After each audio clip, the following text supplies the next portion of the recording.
Selamat pagi dan salam sejahtera untuk kita semua. Apa kabarnya adik-adik kelas 4? Kita bertemu lagi untuk mempelajari tentang TIK atau Teknologi Informasi dan Komunikasi. Dalam minggu ini kita masih menggunakan atau mempelajari bab 1, yaitu aplikasi pengolah kata.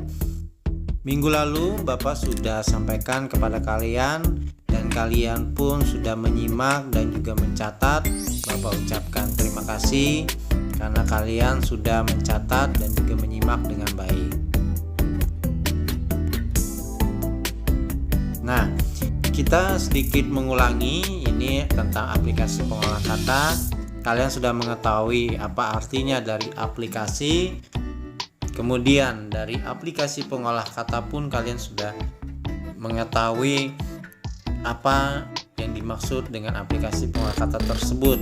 Kemudian juga beberapa perangkat penyimpan kalian pun sudah mengetahui apa saja, dan juga bagian-bagian atau bentuk-bentuk dari icon penyimpan tersebut atau benda-benda sebagai penyimpan yang sering dipakai dan pernah dipakai.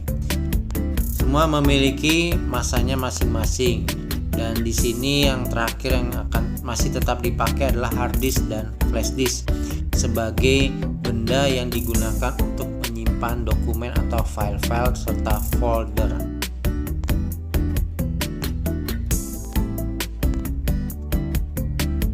Ya, di sini juga minggu lalu kita masih juga belajar tentang aplikasi MS Word. Kenapa aplikasi MS Word? Seperti yang sudah dijelaskan bahwa aplikasi MS Word ini memang merupakan aplikasi yang digunakan dari tingkat sekolah sampai dunia kerja, dan ini harus dikuasai oleh anak-anak zaman sekarang, khususnya anak-anak tingkat SD dari kelas 4 sampai kelas 6.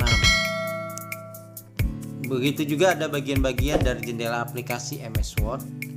Bisa kalian lihat di situ, dan di sini adalah jendela aplikasi dari MS Word. Ada title bar, ada menu bar, ada quick access toolbar, ada status bar, dan lain-lain. Ini juga icon standar sudah kalian ketahui, jangan pernah kalian lupakan. Icon standar adalah icon yang sering digunakan, sangat mudah sekali untuk diingat. Kemudian icon-iconnya apa saja dan logo atau iconnya seperti apa kalian harus mengingat. Di sini yang pertama adalah icon save yang berfungsi untuk menyimpan dokumen. Kemudian selain save ada yang namanya save as yang berfungsi menyimpan dokumen dengan nama lain. Nah, di sini bisa kalian lihat iconnya seperti ini. Jadi terbalik dengan icon save, tetapi tambahannya lagi adalah icon save as ada gambar pensil di depannya. Kemudian icon open ini berfungsi untuk membuka dokumen lama. Jadi dokumen yang sudah kamu simpan, kemudian kamu ingin mencarinya dan ingin membukanya, menggunakan icon open ini setelah kalian membuka MS Word tersebut lalu gunakan open. Nah, close pun juga ada open, ada yang namanya close. Ini berfungsi untuk menutup dokumen. Bisa kalian lihat di sini logonya atau ikonnya adalah seperti ini. Folder yang ditutup ya. Kemudian ada icon new berfungsi membuat dokumen baru. Nah, ini seperti sebuah atau selembar kertas yang dibalik ke halaman selanjutnya, seolah-olah seperti itu. Nah, di sini pada pembahasan sebelumnya ada tentang quick access toolbar. Ini adalah salah satu bagian dari jendela aplikasi MS Word yang sudah diperlihatkan tadi, dan kalian juga sudah tahu dari minggu lalu kalian sudah melihat. Quick access toolbar berisi icon-icon untuk mempercepat perintah. Nah, iconnya terdiri dari icon save, kita sudah sama-sama tahu berfungsi untuk menyimpan dokumen. Ada icon undo berfungsi untuk mengulangi kembali langkah yang telah dilakukan. Jadi ketika kamu misalnya tanpa sengaja menghapus, misalnya dengan delete atau backspace ataupun dengan yang lain, kemudian kamu tinggal mengklik undo atau undo, maka akan kembali lagi seperti semula. Nah, kalau icon redo-nya berfungsi untuk membatalkan perintah undo.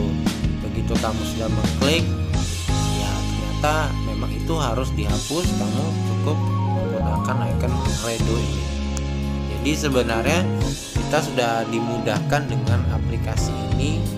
Penggunaannya pun juga sangat simpel sekali. Selain itu juga ada yang namanya ribbon. Nah, ribbon pada tab home berisi icon-icon standar dalam pengolahan kata, yaitu pemilihan dan pengaturan huruf, pengaturan paragraf dan letak tulisan dokumen, dan icon untuk menyalin tulisan atau dokumen. Gambar di bawah ini adalah icon-icon untuk pemilihan dan pengaturan huruf. Icon tersebut termasuk dalam grup font. Nah, kalau kalian bisa melihat di situ ada tulisan Calibri atau body ya. Di situ termasuk bagian dari icon font ya. Kemudian ada angka 11 di situ, itu dinamakan dengan font size. Nah, di situ juga kalian bisa lihat ada B untuk B, ada yang I miring, ada U dengan garis bawahnya. Kalau B itu adalah bold, itu untuk menebalkan tulisan.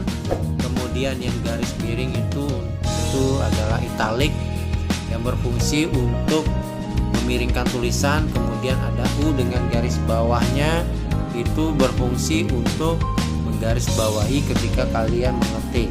Nah, nanti selanjutnya akan Bapak terangkan, akan Bapak lebih perjelas lagi apa-apa saja bagian-bagiannya, apa tadi font size, apa itu font. Kemudian juga nanti ada yang namanya font color. Kemudian gambar di bawah ini adalah icon-icon untuk pengaturan paragraf dan letak tulisan dokumen. Icon-icon tersebut termasuk dalam grup paragraf. Nah, bisa kita lihat di sini ada grup paragraf. Kalau kalian lihat ada yang berbentuk garis-garis di situ, itu ada 4. Ya, bisa dilihat. Kalau yang di bagian kiri atau yang pertama itu disebut dengan align text left ya. Kemudian di yang nomor 2 itu ada center. Kemudian di bagian ketiga itu ada align text right. Yang keempat itu adalah justify. Jadi jangan sampai kalian salah dalam mengetahui nama dari icon tersebut, karena seringkali terjadi selalu terbalik antara yang left dengan yang right. Ya, itu sedikit pengenalan. Nanti minggu depan pun juga akan Bapak sampaikan bagian-bagiannya, yang mana yang tadi align text right, yang mana left, yang mana center, dan yang mana justify dan sebagainya. Oke, nomor yang kedua adalah ribbon pada tab insert. Nah, ini kalau kita bisa lihat sama-sama di sini ada insert ini banyak sekali ya.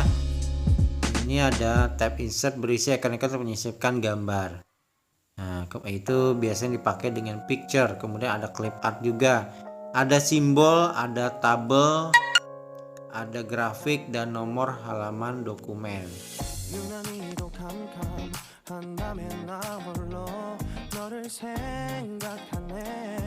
Ya, di sini berbagai macam, nanti akan kita perjelas lagi. Nanti juga kalian akan Bapak minta atau Bapak berikan tugas dengan mengetik. Nah, tugasnya seperti apa atau yang diketikkan seperti apa, nanti akan Bapak sampaikan lebih lanjut lagi. Nah, kemudian ini adalah icon-icon untuk menyisipkan gambar, clip art, bentuk, dan grafik pada dokumen. Icon-icon tersebut termasuk dalam grup illustration. Nah, di sini juga yang biasa seringkali dipakai itu adalah hanya, kalau biasanya untuk kelas 6 itu dipakai dari picture, clip art, shape, smart art, dan chart. Tapi kalau untuk kelas 4 ini biasanya dipakai hanya 3, yaitu picture, clip art, dan shape. Karena kita lebih kepada memasukkan gambar dan juga membuat bentuk. Kemudian di bawahnya lagi itu adalah icon untuk menyisipkan header dan footer serta nomor halaman pada dokumen. Nah, header ini adalah tulisan yang diletakkan di atas teks. Kemudian footer kebalikannya, berarti dia menulisnya adalah di bawah teks. Nah, seperti apa nanti akan kita sampaikan. Kemudian page number ini adalah nomor halaman yang kita letakkan di bawah, bisa di tengah, bisa juga di atas kanan dan lain sebagainya. Oke, adik-adik, itu adalah pengenalan singkat dari Bapak untuk materi kelas 4. Bagi kalian yang memang belum memiliki bukunya, silakan kalian lanjutkan mencatat materi ini. Ini juga adalah materi singkat yang sudah Bapak rangkum agar lebih memudahkan kalian dalam mempelajari materi TIK ini yang khusus untuk kelas 4. Baik adik-adik, Bapak ucapkan terima kasih untuk kalian yang dari minggu lalu sudah mencatat dan hari ini pun mencatat dan telah menyimak dengan baik. Khususnya juga Bapak mengucapkan terima kasih kepada kalian dan orang tua kalian yang telah mensubscribe channel ini. Jangan lupa untuk selalu like dan subscribe channel ini. Baik, Bapak ucapkan terima kasih dan selamat pagi. 다시 사랑할 수 없을 것 같아. 저당 너와